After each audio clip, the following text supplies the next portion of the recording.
Le cruzaba la cara una cicatriz rencorosa, un arco ceniciento casi perfecto. De un lado le ajaba la sien y del otro el pómulo. Su nombre verdadero no importa. Todos en Tacuarembó le decían el inglés de la Colorada. El dueño de esos campos, Cardoso, no quería vender. He oído que el inglés recurrió a un imprevisible argumento. Le confesó la historia de la cicatriz. El inglés venía de la frontera, de Río Grande del Sur. No faltó quien dijera que en Brasil había sido contrabandista. Los campos estaban empastados, las aguadas amargas. El inglés, para corregir esas deficiencias, trabajó a la par de sus peones. Dicen que era severo hasta la crueldad, pero escrupulosamente justo. Dicen también que era bebedor. Un par de veces al año se encerraba en un cuarto del mirador y emergía 2 o 3 días después como de una batalla o de un vértigo, pálido, trémulo, azorado y tan autoritario como antes. Recuerdo los ojos glaciales, la enérgica flacura, el bigote gris. No se hablaba con nadie. Es verdad que su español era rudimentario, abrasilerado. Fuera de cartas comerciales o algún folleto, no recibía correspondencia. La última vez que recorrí los departamentos del norte, una crecida del arroyo Caraguatá me hizo obligar a pasar la noche en la Colorada. A los pocos minutos creí notar que mi aparición era inoportuna. Procuré congraciarme con el inglés. Acudí al menos perspicaz de las pasiones, el patriotismo. Le dije que era invencible un país con el espíritu de Inglaterra. Mi interlocutor asintió, pero agregó con una sonrisa que él no era inglés, era irlandés, de Dungarvan. Dicho esto, se detuvo, como si hubiera revelado un secreto. Hoy no tenemos al inglés de la Colorada para que nos cuente sus secretos, pero sí tenemos a una irlandesa a la que le vamos a pedir que nos cuente todos sus secretos. Vero McLaughlin, bienvenida. Muchísimas gracias, gracias Carlitos, gracias por la invitación. Y felicitaciones por la candidatura. Bueno, muchísimas gracias. Espero que salga todo como Dios manda. Como buena irlandesa que sos. Muy creyente. Muy bien. Bueno, sí, la verdad que para mí un honor, un orgullo ser parte de esa lista, así que vamos a dejar todo en la cancha para que así sea. Muy bien. La idea del programa un poco es, viste que quienes nos dedicamos a la cosa pública estamos todo el tiempo hablando, discutiendo, debatiendo, pensando cosas, proyectando, cosas que a veces salen, cosas que a veces no. Y un poco quienes no, la mayoría de la gente piensa que no. Y de hecho hay como una insistencia permanente en que quienes nos dedicamos a esto somos medio vagos, no hacemos nada. Bueno, la idea un poco de este programa es eso, que podamos charlar, debatir lo que venga a la mente, lo que se te ocurra, y que después cuando lo vean sepan en qué estamos pensando, cómo proyectamos, cómo vemos el futuro, cómo recorremos nuestra historia, la historia de la comunidad, así que sea útil y que sirva para eso. Muy bien. Estaremos intentando un poco mostrar, como decís, la trastienda de lo que es la actividad pública, ¿no? Que hoy por hoy, en estos tiempos tan vapuleada y tan denostada, me parece que está buena la propuesta de decir, bueno, qué pensamos, qué hacemos, a qué nos dedicamos, en qué trabajamos los que estamos hoy en la actividad pública. Así que, bueno, sin duda es por ahí. Lo que te va a pasar un poco en, no sé cuánto falta para la elección, 2 meses. No, 1 mes y medio más o menos. 1 mes y medio, vas a estar todo el tiempo hablando de cosas bien coyunturales y debatiendo. Espero que la espada no te deje una cicatriz, pero a los espadazos. Y por ahí la idea de esto es que el que lo vea o que se pueda usar para que se conozca otra faceta de los que nos representan, de los que elegimos o no, pero que sabemos que están ahí, que tienen una historia, que tienen una trayectoria, una preparación, un recorrido. ¿Cómo llegó el apellido McLaughlin a Argentina? ¿Y cuándo? Hace mucho.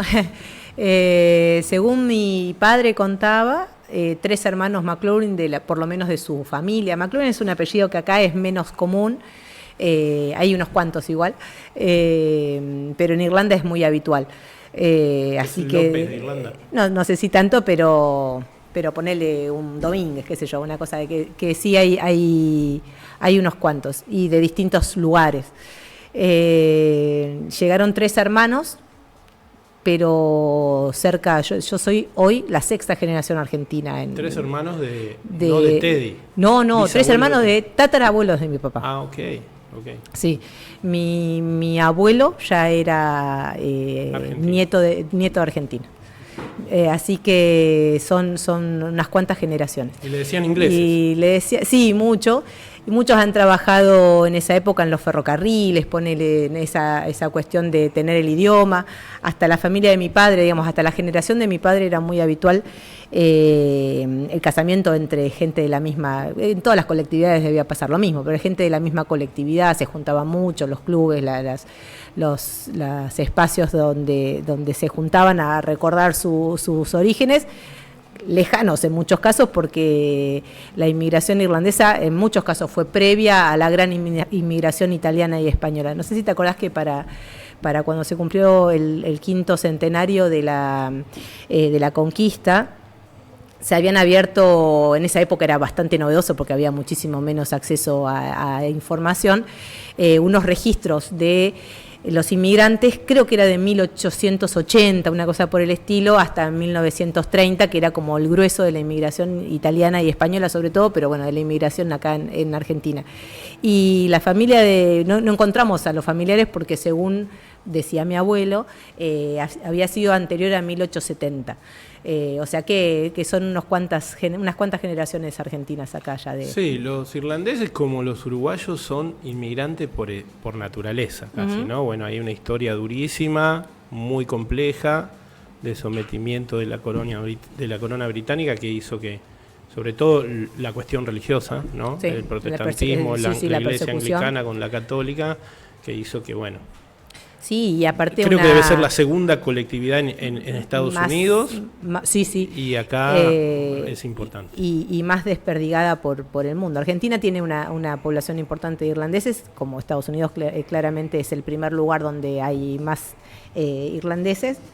Y Argentina, dentro de América del Sur, debe ser la de la que tiene la mayor población también.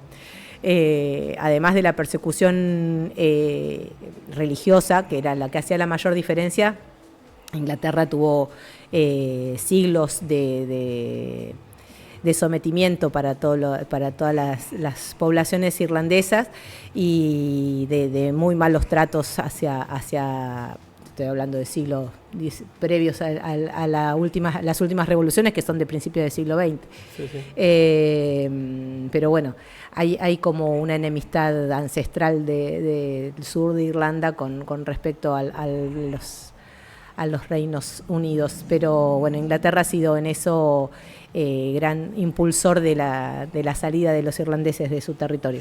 Bueno, este cuento de Borges, que leí un fragmento chiquito, pues no te voy a arruinar el final. Ahora le dicen spoilear, ¿viste? Claro, pero bueno, sí, ya que sabes el inglés, es arruinar.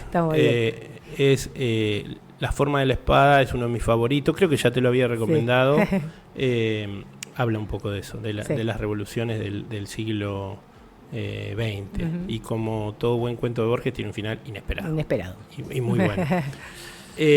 ¿Sabés qué te decía? Y bueno, juega con esto del inglés, pero que es irlandés, claro. Viste que es muy común escuchar, bueno, en Hurlingham hay muchos ingleses. Ajá. Y en realidad son irlandeses, claro. Porque una de hecho el hurling hay un club hurling, sí, que ahora no está en Hurlingham, digamos, pero está en la zona de San Miguel, hay mucho irlandés por ahí también. Ese es uno de los clubes. Hurling es el deporte nacional irlandés, claro, y es uno de los clubes más importantes de la comunidad. De hecho, ahí mi papá jugó mucho tiempo. Sí, y verde y blanco, con el trébol verde, por supuesto. Primera raya. Sí, últimamente tienen toda verde bien de Irlanda, el trébol en el bolsillito y el pantalón blanco. Y de hecho, Vero, sé que vos sos profe de inglés, ¿no? Sí. Bueno, ahí vamos a ir a eso. El nombre del distrito, anterior localidad, ahora distrito, en una deformación del antiguo inglés, es el campo donde se juega el hurling. Claro, el Hurlingham, claro. Así que no son ingleses. No, Ahí, es todo irlandés. Y la realidad es que tengo una parte de la familia con la que la verdad no tenemos mucha relación. De la familia de mi padre está todo en la zona de San Miguel. Sí, William Morris. Sí, toda esa zona, exactamente. Pero ¿y a Marcos Paz cómo llegaron? Llegó papá por el hospital, papá bien. médico, se vino a trabajar. Nosotros vivíamos entre Ituzaingó y Castelar, en una casa ahí en las afueras de Castelar. Y le ofrecieron, la verdad que no sé cómo, yo era muy chiquita, trabajar acá en hacer guardias en el hospital. Imagínate, estamos hablando de 1978, en el 78 nos vinimos, pero él estuvo creo que 2 años viajando hasta acá para hacer las guardias. Y bueno, le gustó la ciudad, después fue teniendo más trabajo acá. Finalmente abrió un consultorio, todavía viviendo nosotros allá, en lo que hoy es mi casa. ¿En la calle Pellegrini? No, donde ahora es la casa de mi mamá. Ahí en el primer consultorio. Claro, en esa casa él empezó a atender ahí y después nos mudamos a esa misma casa, ya cuando cada vez tenía más trabajo acá y se aquerenció, le cayó muy bien la gente y nos vinimos. Eso fue principios del 78, porque yo en el 78 hice primer grado y ya lo hice acá en Marcos Paz. Muy bien. O sea, no sos nacida acá. No viniste, soy nacida acá. No, mi hermana hermana menor, Paula, es la única nacida Paula, acá. Es la Nick. Exacto. La insoportable. El doctor Teddy McLaughlin, pediatra, reconocido del pueblo, que hoy no está entre nosotros, pero ha dejado una huella muy grande. Siempre cuento la anécdota que era uno de los pocos que cuando éramos unos jóvenes inquietos con Paula, entre otros, acá en Marcos Paz, era uno de los pocos que nos daba bola. Sí. Él, Oscar Marcos, Darío Díaz, que nos iban a ver a las actividades, que charlábamos de política, eran más grandes, nos aconsejaban, nos sosegaban un poco, aunque a veces no podían. No lo lograban. ¿Y vos terminaste la primaria o la secundaria, dijiste acá? Yo hice en la 1, hice primer grado, y ya segundo nos pasamos con Moira, que era la otra que estaba ya en época toda escolar, al San José. Ajá. Y terminé primaria, secundaria y el profesorado, yo hice maestra de grado y maestra inicial en el San José, que en ese momento tenía terciario. ¿Y la docencia en tu vida? Y la docencia en mi vida fue parte casi desde el inicio, porque imagínate, mi mamá docente también, trabajaba mientras nosotros estudiábamos, obviamente, y yo arranqué en ese momento, el profesorado duraba 3 años y medio, y ya en esa época, antes de terminar, ya tenías alguna suplencia para hacer, así que yo antes de los 20 años ya estaba trabajando en alguna escuela haciendo suplencias. Y después por supuesto hice inglés en lo de Pane, como todos los de mi época, porque era el único lugar donde se estudiaba inglés. Pero todavía hay muchos inglés ahí, sí. Y bueno, de allí fui haciendo algunas suplencias en distintos lugares, y durante un tiempo fuimos, viste, como todos los inicios, pululando por distintas instituciones y distintos niveles, porque también hice un poco de inicial, un poco de primaria, y después ya me aquerencié con las horas de inglés en la escuela Fátima. Fue donde arranqué a dar más regularmente. Y bueno, en Fátima estoy prácticamente desde la fundación de la escuela. Muy bien. Pero, ¿y siempre como docente inicial o profe de inglés también? Claro, yo ejercí de inicial, hice sobre todo, debo haber hecho 3 o 4 años. Después también en primaria, maestra de grado de primaria, y de profe de inglés es lo que más tiempo hace que estoy trabajando. También sí. Y en ese momento que estudiaste en Pane, y después ¿qué hacías? ¿Las materias pedagógicas? ¿Tenías que cursar otra cosa? Claro, yo sí, con las materias pedagógicas aprobadas y la formación de Pane, el estudio del FIRST, digamos, de las últimas formaciones, es lo que se llama el profesorado, se llama profesorado elemental de inglés. Yo no hice después el profesorado completo de inglés en otra institución. Hice hasta el profesorado elemental. Y al tener todas las materias pedagógicas que yo ya tenía aprobadas, es lo que me habilitó a dar inglés en las escuelas. Y la verdad que yo siempre preferí, por una cuestión de personalidad, trabajar con los chicos más chicos. Di también clases en secundaria, pero siempre me hallé más en primaria, que es donde después, finalmente, una vez que entré a trabajar en el municipio, fui dejando horas por una cuestión de disponibilidad de tiempo. Así que me dediqué exclusivamente a atender. Hoy por hoy sostengo algunas horas en primaria nada más. Después no sé tanto tu vieja, tu mamá, pero sí tu papá.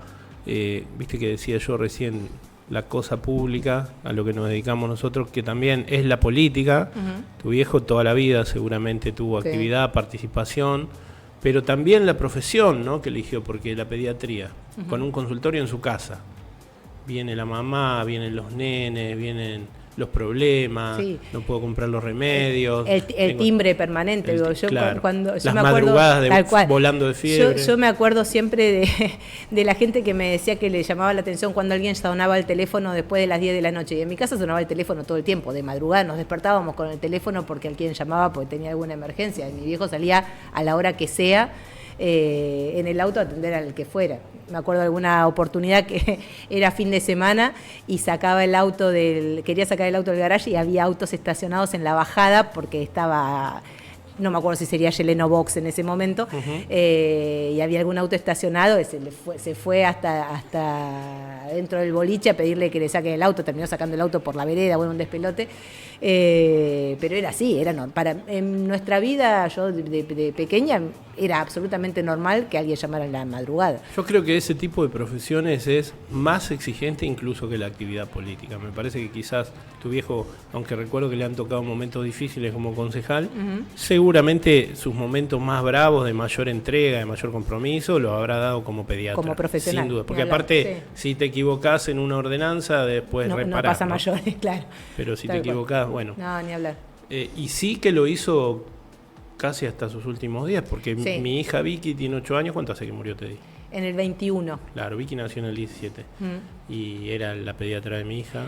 Tengo una foto hermosa de mis 2 hijos con tu viejo en el consultorio ahí, claro, en Pellegrini. Bueno, después de muchos años, papá, nosotros ya un poco más grandes todos, cerró el consultorio en casa porque no entrábamos, digamos, la casa no, claro, era tan grande, y comenzó alquilando en algún otro lado. Estuvo la clínica, ¿te acuerdas de la clínica que estaba enfrente de donde hoy es emergencia, creo? Sobre el 25 de mayo. Claro, sobre el 25 de mayo, 9 de julio. No, 9 de julio es la de la iglesia. Claro, el consultorio era ahí, en la clínica que hoy es, no sé si es emergencia. Sí, ahí era, claro. Sí. Ahí era el decías del otro lado donde está la galería. No, donde estaba la clínica. No, ahí donde está hoy emergencias, eso era la clínica de Sendler, que exacto, en realidad cuando la clínica se mudó ahí eran varios socios, mi viejo era uno de los socios, Dobat, no sé si te acuerdas, eran muchos médicos viejos. Bueno, abrieron ahí el consultorio, después eso cerró en la época de la crisis de 2001, eso cerró por falta de financiamiento de las obras sociales, cosa que es histórica sí, después, parecido a lo de hoy. Y tomate después, uno, Ale, porque sí, te vas sí, a morir pasa. de sed. Después de ahí alquiló un tiempo y finalmente pudo comprar la casa que hoy está mi hermana, que es donde funcionó el consultorio todos sus últimos años. Es el que yo conocí. Claro, yo en Marcos Paz, viste, aunque empecé a venir en el 98, soy siglo XXI. Claro, llegaste después del 2000. De este siglo, no cosas del siglo pasado no tengo recuerdo. Está muy bien. Pero bueno. Y bueno, después está la participación política de Teddy, ¿no? Sí. ¿Qué te acordás de eso? ¿En qué lugares estuvo? Mira, ¿de qué gobierno fue parte? Claro, ¿Qué papá fue progresista histórico, digamos. Él tuvo en su juventud momentos peronistas. Él de hecho estuvo preso, detenido, desaparecido en la, gracias a Dios, y si no estaría contando el cuento probablemente. En la dictadura anterior, no la del 76, sino la del 73. Del 66 al 72. Bueno, durante el año 70, en el 72 él estuvo detenido, de hecho yo nací y él estaba detenido. Con el plan Conintes. Claro, sí, exactamente. y siempre militó desde su convicción de derechos humanos, sería hoy, pero desde la convicción de rescatar a los más humildes, colaborar, de ayudar, de poder transmitir a los más humildes y la misma convicción, con la misma igualdad con la convicción que él tenía de poder llevar igualdad a la gente más humilde, ¿no?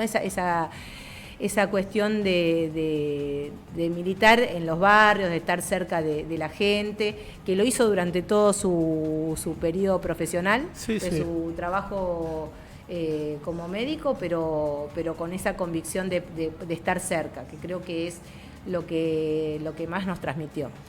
Una vez ya recuperada la democracia, durante toda la primera etapa no estuvo muy activa, después venido a Marcos Paz, él durante, digamos, con la felicidad de estar en democracia, pero sin mayor militancia, y después sí arrimó con Oscar Marco, con Adriana Ruiz, el Frente Grande. Claro, que inicialmente no era Frente Grande, se fue tomando distintos nombres, me acuerdo. Pero con el micrófono perdón. Derecho así. ¿Así? Ahí está. Frejuli tuvimos en algún momento, hemos tenido con varias siglas distintas, y siempre militando en esa convicción de... Un sector progresista, nacional y popular, cercano al peronismo, pero opositor a Menem. Opositor a Menem. Sí. Siempre dice Adriana que el primero que le dijo que Menem nos iba a cagar fue mi viejo. En el 89 ya papá no lo votó a Menem. Después en el 95 muchos le dieron la razón, pero en el 89 hubo muchos que lo habían votado. Yo en el 89 no voté todavía. Mi primera elección fue, no sé si te acordás, vos sos más chico. Ojo ahí. El plebiscito de Cafiero. De la modificación de la Constitución de Cafiero. No. Bueno, vos ahí no votaste, pero yo tenía recién cumplido los 18, 19 años. Yo mi primer voto fue la reforma constitucional del 94, sí. Claro. Y después para presidente. Claro, yo no me acuerdo si fue en el 90 o en el 91 la elección esa. Esa fue mi primera elección. Pero bueno, siempre en esa línea. Con Oscar Marco, digamos, una vez que conectaron Oscar y Adriana, fueron siempre sus laderos, han estado siempre. Las primeras veces él acompañando como concejal, a veces como candidato a concejal. Había listas desde entonces, pero por supuesto que juntaban 25 votos, pero bueno, siempre trabajando desde ahí. Como te digo, primero como concejal, como candidato a concejal, y después en algún momento fue candidato a intendente incluso. Y ya después, más cerca de la época de la Alianza, ahí ya fue candidato a concejal, y ahí fue sobre todo el primer periodo en el que él entró. Ahí podemos decir que la política está en tu vida, en tu familia desde siempre. Toda la vida. Diferente de mí, que aunque tengo abuelos peronistas, pero más peronistas de adhesión. Uh-huh. Mi abuelo, por parte de mi mamá, tuvo actividad sindical durante el gobierno de Perón, pero después no. Uh-huh. Por ahí a mí lo que me decían es, che, ¿dónde vas? ¿Dónde te metes? ¿Eso a vos no te pasó? No, nunca. De hecho, te llevaban. Sí, no, jamás. Me pasa jamás. A mí con mis hijos. Íbamos de chica, yo nunca fui tan chica, digamos, pero íbamos de chica. Paula sí era muy chica. Íbamos, doblábamos boletas, pintábamos los pasacalles que se pintaban a pincel del piso, culo para arriba, y estábamos todas pintando desde mucho antes de votar. De hecho, yo he sido fiscal desde la primera vez, sacando esa vez del plebiscito, porque en esa no hubo tanta movilización. A la vez siguiente, en el 91, yo ya fui fiscal. Yo tenía 19 años y era fiscal de mes. Si querés, el recuerdo que yo tengo de Paula cuando empezamos a militar en el movimiento Plátanos, ahí, post-2001, el recuerdo 2002, 2003, yo estuve hasta el 2007 ahí, Paula un poco menos, es ese, que era como tenía muy claro lo que había que hacer, una pancarta, viste que nosotros hacíamos actividades en la calle, las pintadas en los paredones, como que tenían siempre... Aparte Paula con siempre la letra impecable, ella pintaba todo. Iniciativa, claro, exactamente. Sí, no, en eso... fue como que lo hicimos toda la vida. Claro. Y desde la oposición, digamos, que todavía requiere la nada misma, claro. era hacerlo totalmente a pulmón entre nosotros, entre nosotros, digo yo como fuera parte, pero en realidad era el voluntarismo en la máxima expresión. Salíamos a repartir las boletas, era la gente de la lista que caminaba a la calle, y como te digo, bueno, hoy los números están totalmente fuera de proporción, pero juntabas votos que ni arrimaban al piso de un concejal. Sí, claro. Sí. Las primeras oportunidades, bueno, ya después, cuando la crisis del menemismo empezó a hacerse sentir, ya empezó como a tomar otro color, porque era una opción a la desilusión del peronismo en aquel momento. ¿Qué vinculás de esa época, en donde, si querés, fueron tus primeros pasos, tus primeros vínculos con la política, con la situación que está viviendo la Argentina ahora? Yo sé que hay conexiones y no tantas, o a veces por ahí la comodidad del pensamiento hace que le busques enseguida una asociación a algo parecido en vez de pensar lo nuevo que hay. Claro. Pero ¿qué le encontrás de parecido a la propuesta de la Argentina de hoy con la de los 90? Claro. Yo te diría que hoy una cosa que se percibe ya desde los últimos años, de hecho creo que un poco la presidencia de Milei es producto de eso, es de la desilusión enorme de la política, digamos, de los sistemas de representación, de la gente que siente que la política no le da una solución a la vida de todos los días, que esa desilusión de la época de Menem y de la Rúa, es un poco lo que la gente está hoy percibiendo, de decir, bueno, cambiamos los colores, cambiamos los nombres, pero en realidad económicamente siempre en realidad la crisis más notoria es por el lado económico, donde la gente ve que no se le da solución a una estabilidad económica, y eso se traslada casi automáticamente a la desilusión en la representatividad. Me parece que tiene que ver, pasa un poco por ese lado, en que la gente hoy dice son todos iguales, porque en aquel momento los de un color no están, los del otro color no les gustan. Bueno, la que hoy es la grieta en realidad es histórica, la grieta siempre fueron por ahí no tan violenta, tan exacerbada la violencia, pero siempre estuvo... Eso. Sí, va y viene, es verdad. Preguntarle a Dorrego. Tal cual, es verdad. Por eso es una cuestión histórica eterna de todos, seguramente de todos lados. Uno conoce más la Argentina, pero es histórica. Me parece que tiene que ver con eso. Hoy creo que se le suma un poco esta cuestión de agresividad,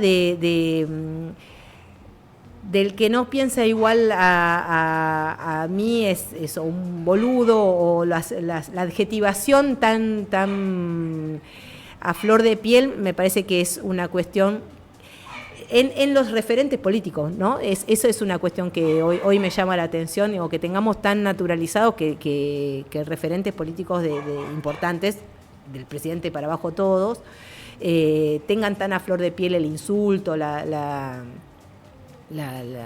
sí, nada, es como decir, bueno, ¿qué podemos esperar de todo el resto de la población si vos tenés al presidente que mete semejante cantidad de fichas en contra de la gente, generando violencia? Porque no es que no estoy de acuerdo y generamos debate, lo vivimos semanalmente, no hay argumentos en contra, no hoy no es solamente, como por ahí fue en otro momento, una posición política así o asá. Es que si o sos chorro, o somos todos ladrones, o somos... Y no tenés una argumentación de decir, bueno, yo voy con hoy el famoso plan platita que decían es el plan platita para los ricos, son los bonos, son las tasas. Y bueno, si vos sos de derecha, si vos me fundamentás con tus argumentos, ¿por qué tenés esta visión y no la que por ahí defendemos nosotros? bueno, qué sé yo, uno puede estar de acuerdo con uno o con otro, pero solamente hoy el argumento es el insulto y decir que somos todos chorros, no Claro, hay otra cosa. me viene a la mente, no me acuerdo con quién fue ese debate en el programa de, mirá que se nos cae las sotas, de Bernardo Neustadt, es Caputo con no sé quién, de donde viene la famosa frase, usted se pierde en las nubes de Úbeda. Me acuerdo que lo vi en vivo. Hubo un famoso con Bravo. Pero no sé si es alguien del menemismo. Ajá. Dante Caputo fue canciller de Alfonsín, sí. Y después debate con alguien del menemismo, no sé si es Corach o alguien más. Uh-huh. No lo recuerdo exactamente, pero el nivel de debate, más allá de que estaba muy por encima de lo que los tiempos eran otros, de lo que hay hoy, la idea que tenía uno con el otro era derrotar ideológicamente al que estaba discutiendo con vos. Y pareciera ser que hoy es derrotarlo moralmente, ¿viste? Sí. No le voy a cambiar la forma de pensar, lo que voy a hacer es que no tenga más ganas de aparecer en público porque lo voy a exponer de tal manera que va a querer retirarse, digamos, ¿no? Es como un poco la idea de eso. Yo lo que veo también es que todo pasa mucho más rápido. Vos dijiste, se empezó a deteriorar el gobierno de Menem y después vino el de la Rúa, pero también los últimos años de Alfonsín no fueron muy buenos. Sí. Son 10 años. Claro, y hay 2 gobiernos de Menem en el medio, ¿no? Si querés, del 85 para adelante. Hoy todo eso pasa quizá en 4 años, desde el inicio de una idea, de un modelo, hasta que se viene el cataclismo. Entonces la necesidad de los dirigentes políticos es resolver todo en ese tiempo. Entonces todo mucho más rápido, tenés mucho menos tiempo incluso para la reflexión o para la planificación, que fue un poco quizás una de las cosas que yo le atribuyo al gobierno de Alberto, que es, bueno, no tenemos mucho tiempo para ponernos a pintar las paredes lindas. Abramos el local como está. Claro. Y quizás fue el error, ¿no? Quizás fue uno de los errores, ¿no? La poca planificación o la no planificación. Todo es inmediato también. Todo en todos los órdenes de la vida las cosas son inmediatas. Esto de decir, bueno, las redes te llevan a que tenés un reel de 1 minuto y si en los primeros 5 segundos no te gustó, seguís con el que sigue y como que todo es que si no te capta la atención en el momento, ya no te interesa, ya seguiste con la idea que sigue, y entonces si un gobierno no da respuesta a los 3 meses, chau, ya pasó. También tengo la sensación, y en eso nos ayudan no nos ayudan, pero colaboran los medios hegemónicos y los grandes poderes en que obviamente siempre las críticas y los palos fuertísimos vienen para los gobiernos que son nacionales y populares, pero no vienen para los que defienden los grandes poderes. Eso también está claro, porque si este gobierno si no tuviera la cobertura hoy mediática que tiene y de la hegemonía mediática, claramente hubiera saltado por los aires hace rato, porque se está sosteniendo con alfileres. Y en eso me parece que también la gente tiene como menos tiempo de analizar, o sea, no se toma tiempo de analizar algunas noticias, o sea, los diarios, las grandes columnas de diarios cada vez son más cortas, no hay tiempo de sentarse a leer la realidad, es lo que ves por las titulares y con eso comprás y seguís. Y entonces en eso por ahí mucha gente analiza menos también la realidad hoy. Y sobrevive como se puede, con menos reflexión y más sobrevivir a duras penas. Entonces hoy llegaste, cobrás, estirás como podés para poder sobrevivir todo el mes y bueno, mirás las noticias que podés y si no tenés ganas de amargarte ponés Netflix y seguís, digamos, medio como que... Eso es central lo que decís. Ahí para mí hay 3 patas fundamentales para explicar cómo estamos viviendo, lo que nos está pasando en términos de proyectos políticos para la Argentina y la posibilidad que tenemos, ¿no? de cambiarlo, de transformarlo. Una para mí central es la pata internacional, ¿viste? Que esa no la mencionaste vos, pero para mí es central. Pensar que lo que está pasando en la Argentina pasa solo en la Argentina y es culpa de la Argentina. y que Javier Milei ganó porque hizo todo bien y no es parte de un contexto internacional, y que nosotros perdimos porque hicimos todo mal, y no buena parte de nuestros errores o de las debilidades de nuestro gobierno también están pasando en otros países. Sí. Te saca afuera del análisis, ¿no? Sí, ¿Viste? Sí, me está yendo mal a mí solamente y a todos mis vecinos le va bien, bueno, algo mal estoy haciendo, pero si le está yendo mal a todos, evidentemente hay que analizarla hay otra cosa, desde el sí, otro hay otra escenario. cuestión. La otra cuestión es esta idea, ¿viste?, que muchos compañeros plantean, incluso algunos dirigentes nacionales importantísimos, y a mí me preocupa. Cuando vayamos al gobierno tenemos que hacer nuestra ley ómnibus, nuestro decreto 275, no me acuerdo qué número era, 270. Bueno, nuestro mega decreto.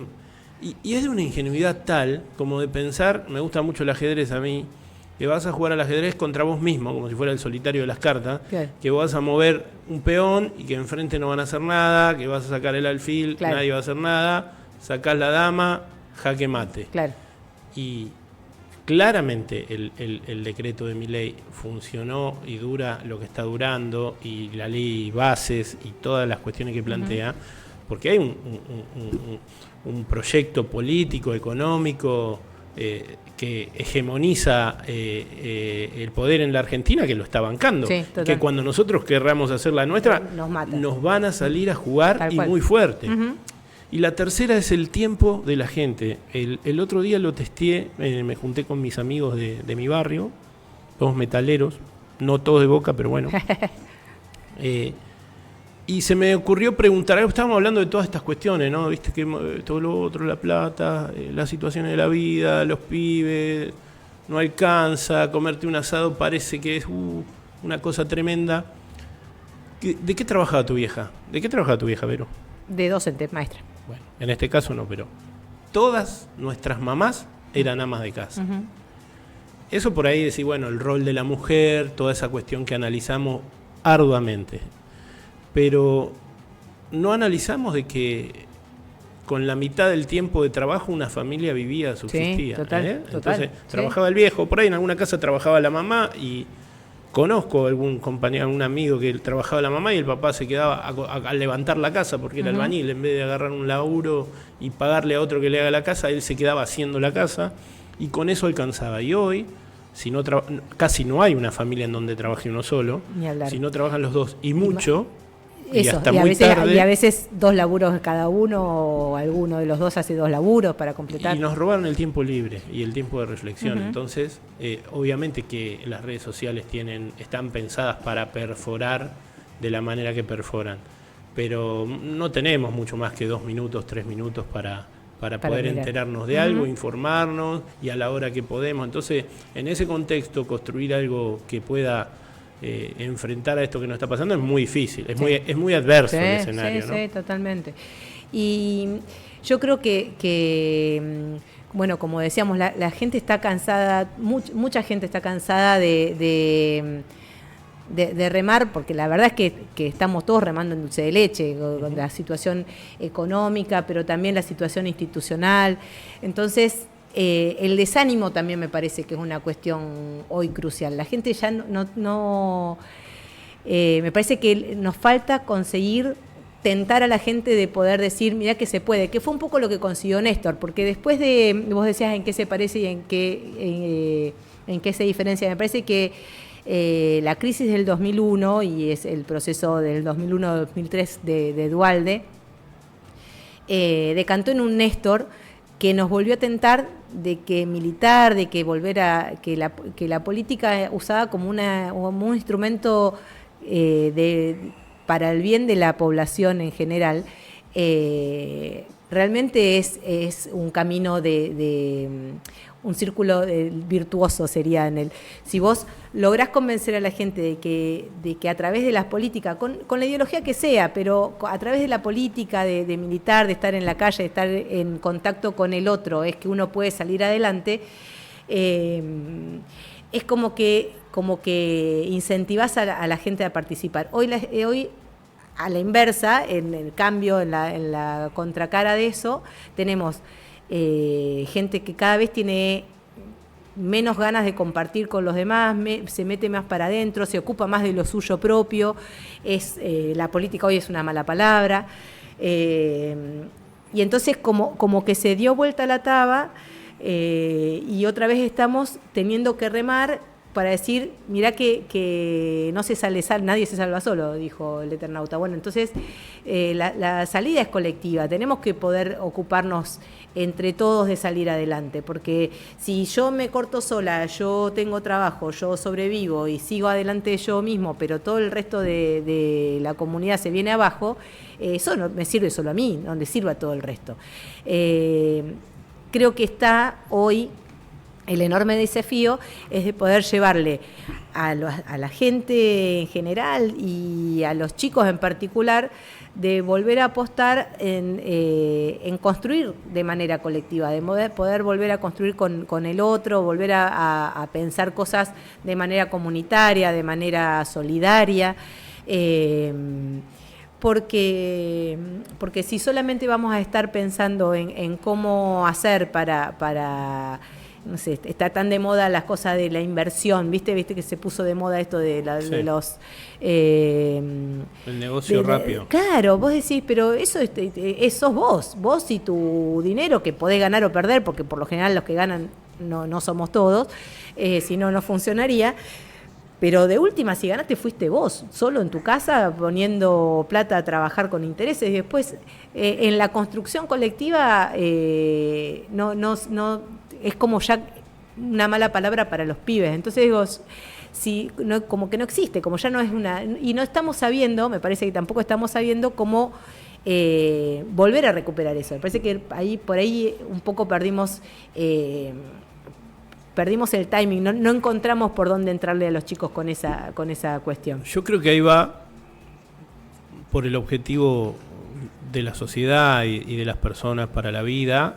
Viste, los artistas tienen una sensibilidad para decir las cosas sintéticamente y dar en el clavo.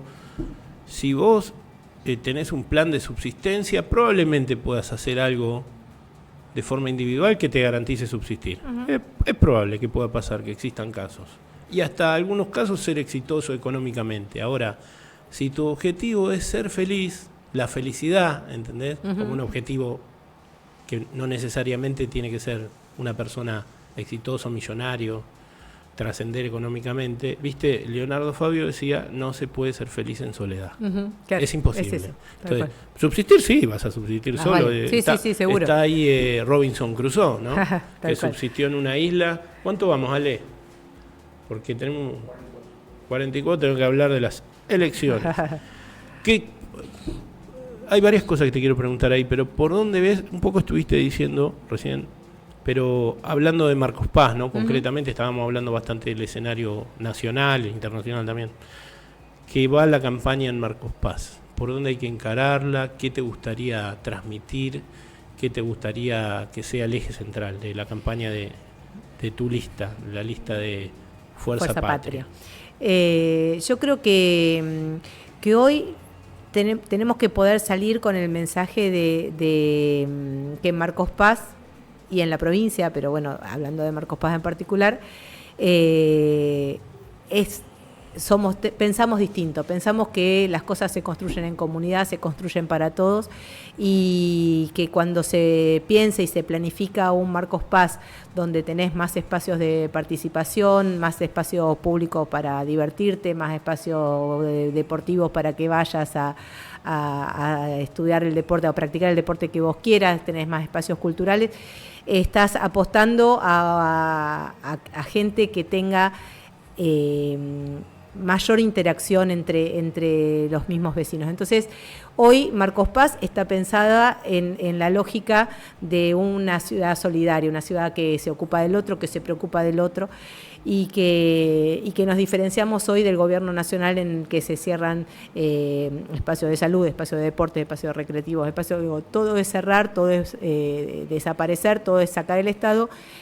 Nosotros creemos desde Marcos Paz que el Estado presente es el Estado que garantiza que todos tengamos la posibilidad de acceder en igualdad de condiciones a las ofertas que estén disponibles.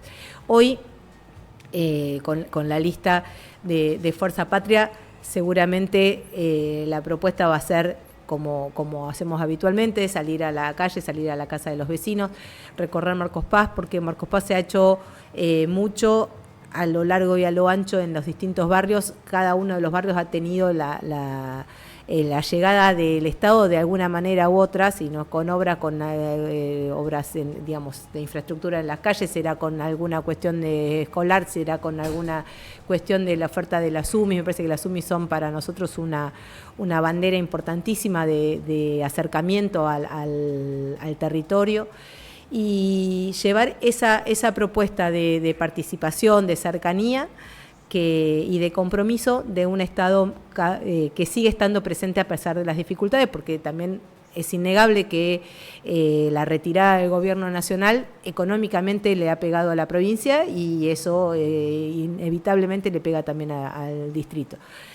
Siempre decimos, es difícil hacer la campaña como oficialismo porque obviamente por ahí las propuestas son más ejecutivas que legislativas, ¿no? Porque claro. es llevar la voz del intendente o la bandera de la gestión, y es un poco lo que hoy en cada una de las elecciones y en las legislativas también, aunque no sean elecciones ejecutivas, un poco lo que se pone a prueba es la aprobación o no de la gestión de nuestro departamento ejecutivo. Pero bueno, como lista oficialista, nosotros lo que llevamos son justamente las banderas del gobierno municipal, mostrando que para la gestión local el Estado presente y cerca sigue siendo una prioridad, y con las limitaciones económicas del contexto nacional que estuvimos contando, se hace el mayor esfuerzo para poder llegar a todos los rincones de la ciudad. Y creo que en eso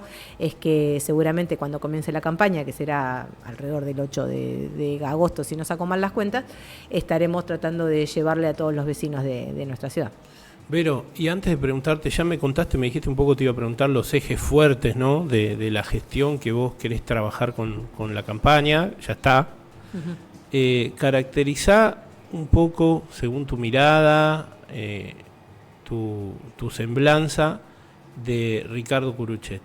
¿Qué pensás, más como persona, como militante, como dirigente, que la gente tiene que saber un poquito más? O bueno, lo conocen hace mucho tiempo, está gobernando Marcos Paz, pero ¿qué cosas vos, de estar tanto tiempo trabajando ahí, uh-huh, estás muy cerca de Ricardo y de la gestión, ponderás? Mira, yo creo que Ricardo es un trabajador incansable, es inagotable. Quedamos todos de cama y él sigue con una energía inagotable después de 20 y pico de años de gestión, con una creatividad increíble, porque después de 20 y pico de años, después de 5 o 6 mandatos, se le siguen ocurriendo cosas nuevas. Es un no sé si existe la palabra, pero es un desafiador permanente, porque está todo el tiempo desafiando a todos los miembros de su gabinete a ir por más, a nunca retroceder, siempre va para adelante, y tiene, me parece, la virtud de pensar siempre. Vos decís que te gusta el ajedrez y a él también, yo no es mi fuerte. Le quisiera jugar, a ver qué pasa. Bueno, no sé si está ejercitando, pero siempre... Me parece que una siempre, vez jugamos cuando yo tenía el club de ajedrez con... Puede ser, porque siempre habla mucho de su jugada de ajedrez. Bueno, hablando ajedrecísticamente, él va siempre 3 o 4 jugadas más adelante, y es un tipo que no se achica nunca. Entonces, siempre te desafía a ir por más, siempre te corre la vara un poquito, siempre está tirando de la soga para seguir llevando proyectos adelante. Creo que tiene además una mirada estratégica que es admirable, porque tiene esta cuestión de pensar en, no sé, el diseño de decir, bueno, hasta dónde llegar con, no sé, te digo, el plan de agua, de agua corriente. Bueno, ir hasta acá, armar un proyecto para llegar hasta tal barrio, llevarlo, caminar los expedientes en Nación y provincia, cuando en Nación aceptaban obras, en provincia todavía, viajar todas las semanas a recorrer ministerio para militar las carpetas para que puedan salir adelante. Realmente tiene una energía envidiable.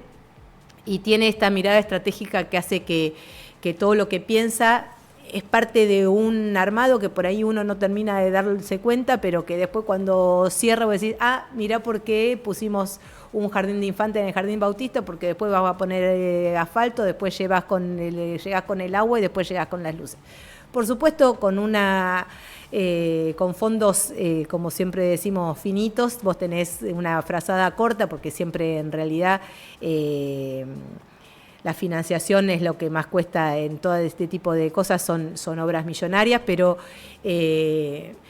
viene y arma una carpeta, no sé, hoy tenemos que se está llevando adelante el tendido de los desagües de la calle Rivadavia, que van desde la calle Agüero hasta el arroyo del Moro. Bueno, vos tenés todo son 7 kilómetros tenés 7 kilómetros de un viaducto, no es un viaducto, es un ducto, no sé cómo sería, para desagotar el agua de todo. Bueno, eso sí, son desagües, es un desagüe pluvial, una obra millonaria para poder desagotar. Y en el medio puede fallar, porque pudo haber llovido cuando estábamos en el medio de la obra y todavía no funciona como tiene que funcionar, porque todavía está en obra, pero con una mirada que va siempre 3 o 4 jugadas más adelante. Y entonces la verdad es que es una estratega incansable y es con una energía envidiable, y a uno la verdad es que te tienta y te entusiasma, te contagia, porque siempre como que te hace una propuesta de decir, bueno, pero y ahora vamos por esto otro, y como que siempre te dan ganas de llevar algo nuevo, ¿no? Y creo también que otra de sus virtudes es que es un tipo abierto a escuchar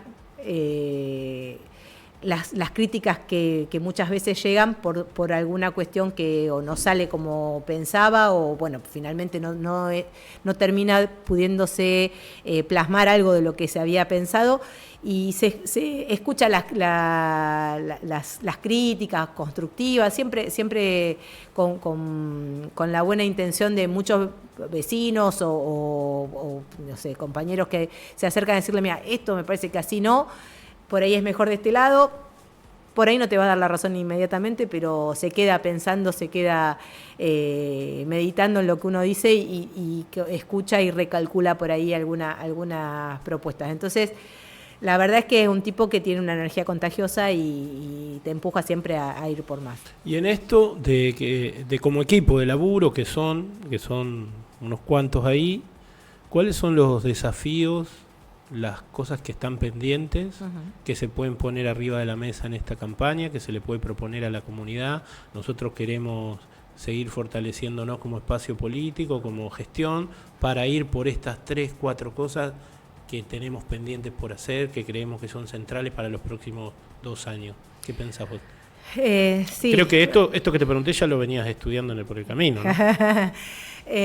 No, yo creo que hoy por ahí algunas de las cuestiones que nos faltan tienen que ver con algunas cuestiones de infraestructura por ahí medio grandes.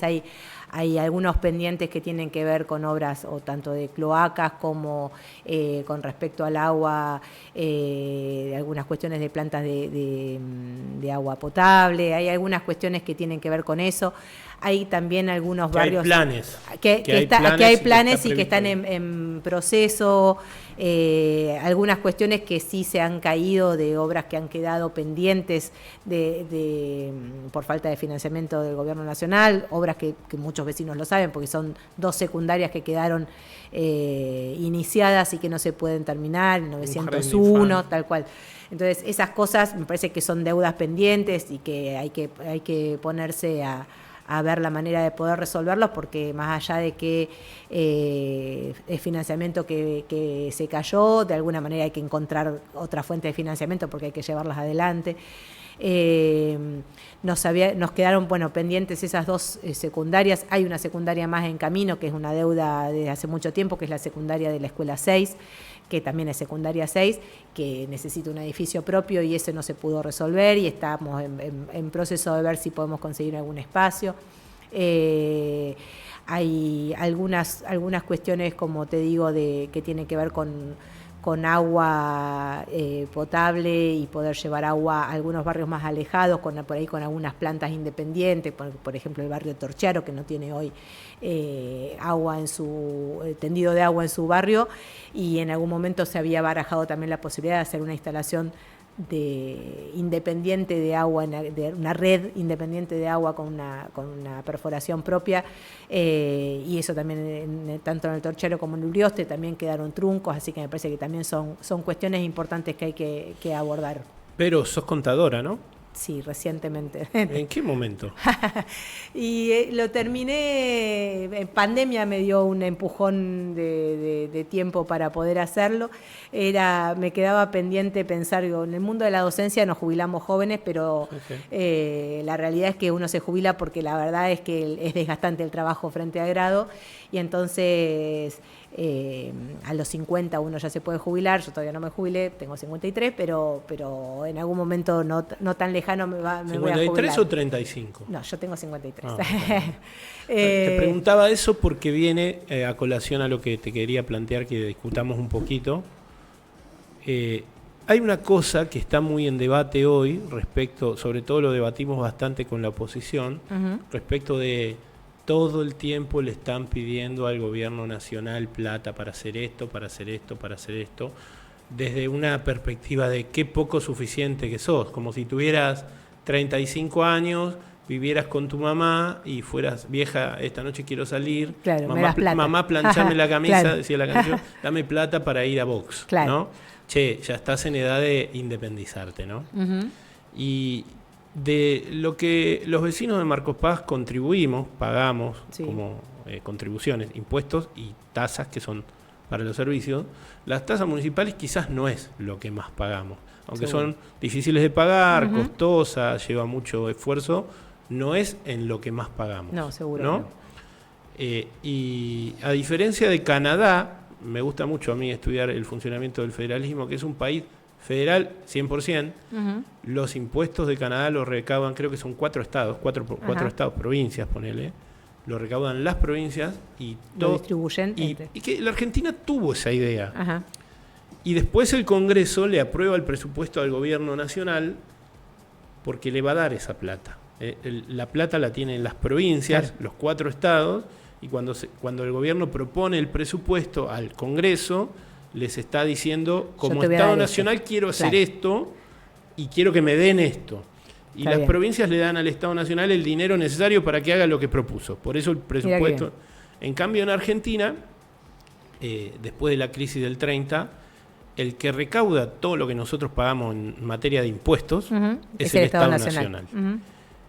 Que después tiene que devolverle a los vecinos de Marcos Paz, de alguna manera, eso que recauda, porque si no, pareciera ser que... ¿Lo recauda para qué? Claro, pareciera ser como el viejo Estado monárquico, en donde uno le recaudaba para la corona tal cual. Y nada más. De hecho, a partir de los 90, ni siquiera, porque en una época la educación, por ejemplo, estaba a cargo de la nación.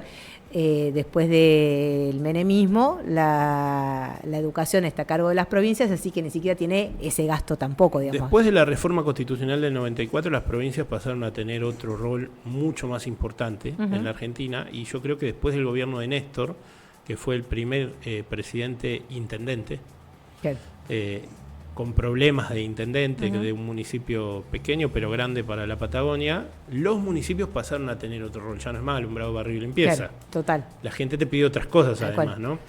Entonces ahí hay varios cosas que quisiera que desarrolles. ¿Qué pasó? ¿Por qué no se terminaron? ¿Y por qué debería el Estado Nacional poner los fondos para eso? Si querés, el Jardín 901, que nos puedas contar cómo era el proyecto, quiénes lo financiaban y qué pasó, y el canal aliviador de la calle Libertad, que a mí me parece central, ¿no? Porque como viste que pasó en Bahía Blanca, que obras que tiene que hacer el Estado Nacional no se hacen, y después la culpa la tiene la gestión local porque se inundó, ¿no? Y quizá un problema nosotros tenemos de cuando llueve bastante en el centro de Marcos Paz, además de los barrios que tienen otra dinámica, de toda la zona de Libertad, Independencia, se inunda bastante. Esa era la obra que venía a resolver las zonas bajas del pueblo, ¿no? ¿Qué pasó con el jardín? ¿Qué pasó con la obra del Canal Aliviador? ¿Y por qué el Estado Nacional debiera hacerse cargo de eso?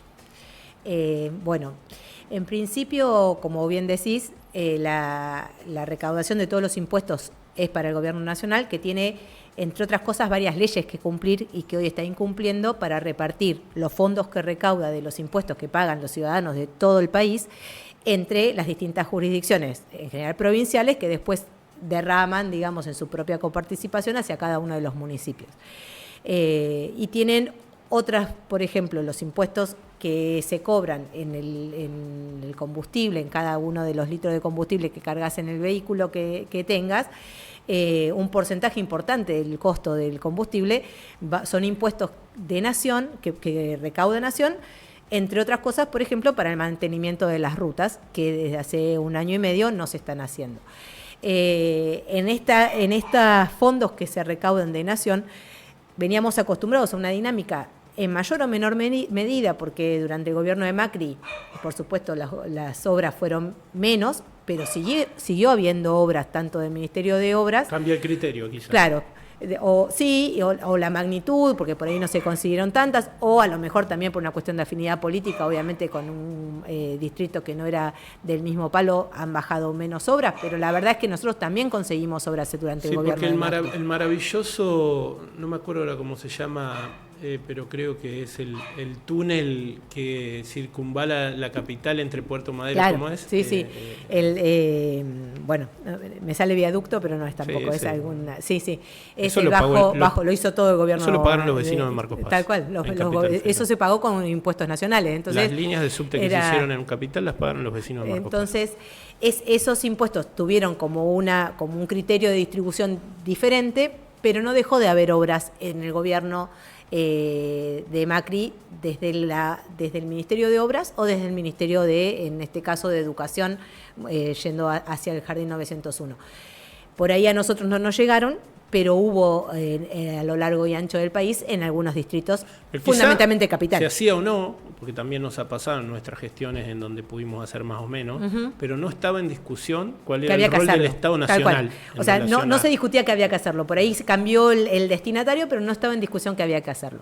Ahora, esas obras, desde nosotros en el gobierno, durante el gobierno de Alberto Fernández, se pudo hacer un convenio que se llamaba convenio tripartito, porque tenía la provincia, el municipio y la nación en obras que tenían que ver con educación, porque el Ministerio de Educación tenía un presupuesto lo suficientemente holgado con los aportes de todos los habitantes del país en su relación según el presupuesto nacional que se aprobaba en diputados.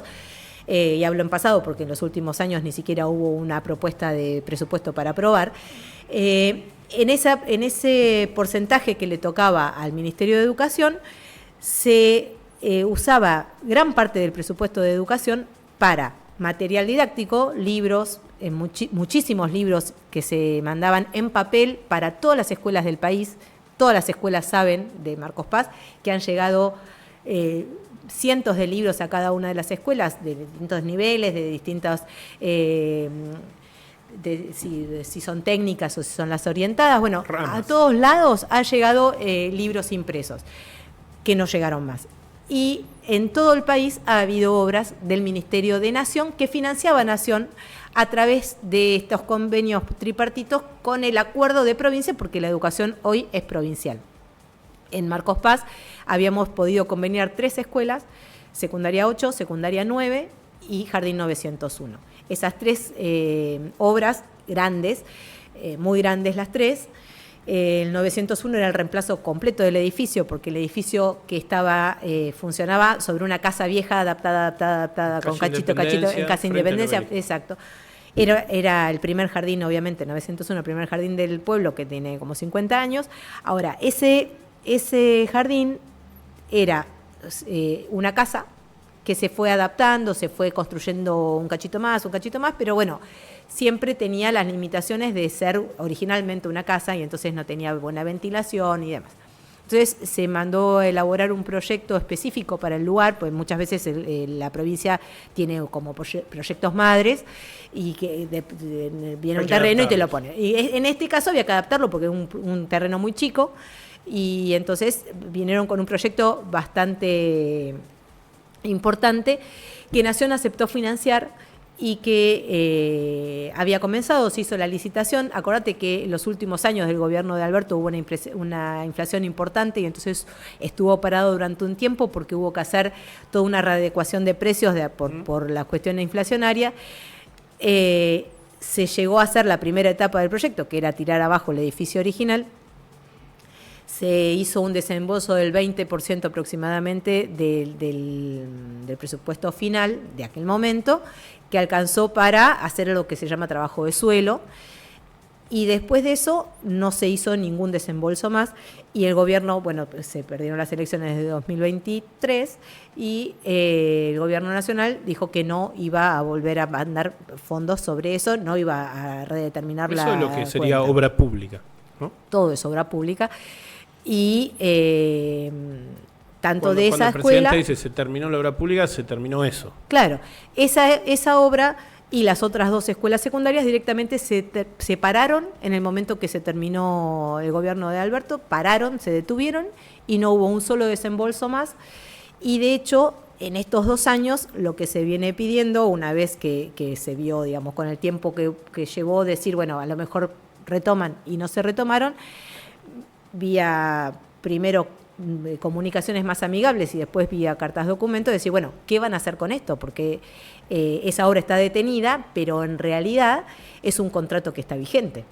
Entonces, tampoco yo puedo meterme a trabajar en un contrato vigente que está a cargo del gobierno nacional. Entonces, el gobierno debería rescindir ese contrato y entregar la administración de esa obra a quien quisiera continuarlo, que en este caso podría ser la provincia o el municipio. El municipio ofreció en más de una oportunidad retomar el 901, de hecho está actualizada los montos de la obra y está listo como para poder hacer el llamado a licitación una vez que la Nación entregue o rescinda el convenio de la obra inicial. Así que en las 3 obras están en esa misma instancia. Es exactamente la misma explicación. Claro. La provincia se haría cargo de la secundaria 9, el municipio se haría cargo del 901, esas 2 obras ya están habladas, y con la secundaria 8, que es la secundaria de Rayito, que hoy la obra está en Santa Catalina en realidad, la idea es poder hacerlo bipartito, tanto entre provincia como en colaboración con el municipio. La secundaria 8 comparte edificio con la 14. Con la 14. Hoy estuve ahí, hicimos una fiestita para... Bueno, esa secundaria que podría crecer si tuviera su edificio propio, al lado del Maternal San Francisco, que está ahí en el barrio Santa Catalina, cerquita del Club Geo. La idea es que ahí pueda tener su propio edificio. Son obras que están pendientes hasta que la Nación no entregue, digamos, esas obras.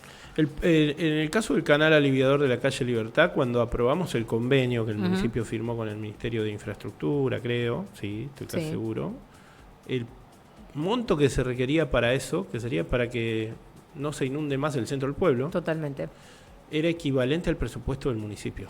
Era equivalente, o sea, lo mismo que el municipio gasta durante todo el año para todas las otras cosas, necesitaba gastarlo en solo esa obra para que no se vuelva a inundar el centro del pueblo como pasó en el 2014, que fue una enorme inundación. ¿Qué pasó ahí? Bueno, es más o menos la misma lógica, en realidad casi en peores circunstancias, porque el ENOSA, que es el ente que interviene en todo lo que es obras hídricas y de aguas, directamente se disolvió últimamente, por lo que esa obra, en las mismas condiciones, el gobierno nacional dejó de enviar fondos para esa obra y la empresa se retiró y está en la misma situación de no tener ni siquiera dada de baja el contrato formalmente. Sí se terminó de hacer el desagüe de la calle Rivadavia a la altura de la calle French, Sí. ahí a la altura de la fábrica de Tanto, digamos. Entre French Y y la Pantanosa, exactamente, que era el canal aliviador, los más grueso, digamos, para llegar. Eso era un canal en el que tenía 2 metros para abajo y debe tener 5 metros de ancho. No sé si alguien se habría acercado a ver el tamaño de ese canal. Era un canal inmenso. ¿No falta cerrar eso, Vero? Claro, queda Falta terminar eso y toda la obra que se abrió sobre la calle French, que está hoy tapada con tierra, pero bueno, quedó sin terminar de esa. Claro, se tapó. Bueno, ahí eso y el Jardín 902, a mí porque lo de la Escuela 14, 901, lo de la Escuela 14 es crecer, desarrollar, planificar para el futuro, está retrasada esa planificación, esa proyección. Lo del Jardín 901 y lo del canal aliviador de la calle Libertad, para mí es central ponerlo en el debate. ¿Por qué? Porque se modificaron cosas cuando se inició la obra, ¿no? Hoy el jardín está funcionando en otro lugar, no con la comodidad que debieran tener los pibes y las pibas, que son nuestro futuro, y la decisión de no continuar con esa obra, porque lo que dijo el presidente fue, no hay más obra pública, se termina la que están. Ni siquiera se terminaron las que estaban. No. Y en el caso de la calle Libertad, si bien el desagüe pluvial existente en algunos momentos de lluvia colapsa, había algo que funcionaba. Hoy está modificado, en algunos lados tapado, hay un riesgo importante ahí. Entonces, entender que cuando el Estado Nacional nos cobra un impuesto sobre el litro de leche, el kilo de pan, el litro de nafta, como decías vos, en la factura de luz, en la factura de gas, el 21% de todo lo que gastamos, o más a veces, ese dinero tiene que volver. Tal cual. Porque es dinero nuestro que generamos nosotros. Porque son nuestros aportes y para eso, digamos, en la diagramación de por qué defendemos pagar impuestos por más que a nadie nos guste pagar impuestos o tasas. Porque lo que uno paga de alguna manera vuelve.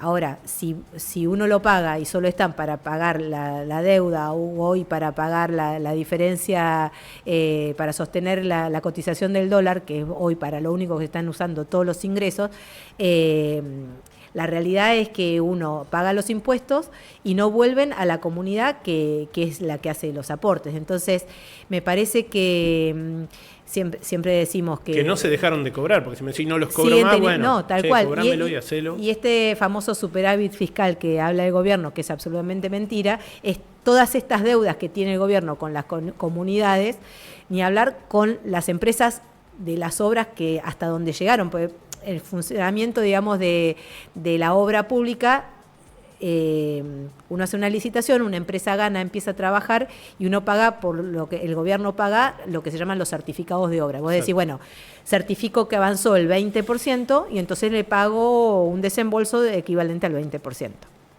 Muchísimas de las obras que están abandonadas, el desembolso del porcentaje de obra final no se hizo. Entonces, en realidad, a muchas empresas constructoras se le debe plata de obras que sí hizo, más allá de que no las haya podido terminar porque no se siguió pagando.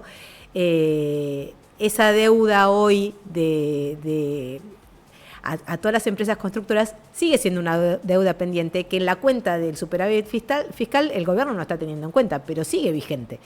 Sin hablar de todos los juicios que podrían llegar a venir de las empresas que quisieran enjuiciar al Estado Nacional por incumplimiento de contrato, porque en realidad todo esto son incumplimientos de contrato. Entonces, los aportes de los vecinos de Marcos Paz, como los aportes de todos los ciudadanos de la Argentina, más el esfuerzo de tener una comunidad, como vos decís, una ciudad que tiene un montón de espacios en los que se sigue trabajando de manera, viviendo de manera incómoda, los chicos del 901, los que pasamos por la esquina de French y Libertad hasta el paso a nivel, son obras que podrían haber avanzado y sin embargo hoy vemos que están igual o peor que hace 2 años que se dejaron de trabajar.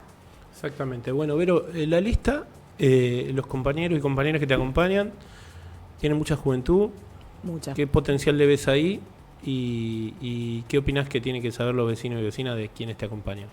La verdad es que estamos muy, muy contentos y orgullosos con la lista que hemos podido presentar, que es una lista que incluye todos los sectores que formamos parte de esta gran fuerza patria, que es la propuesta hoy electoral para las próximas elecciones que tiene la provincia de Buenos Aires y nuestras fuerzas originarias. La realidad es que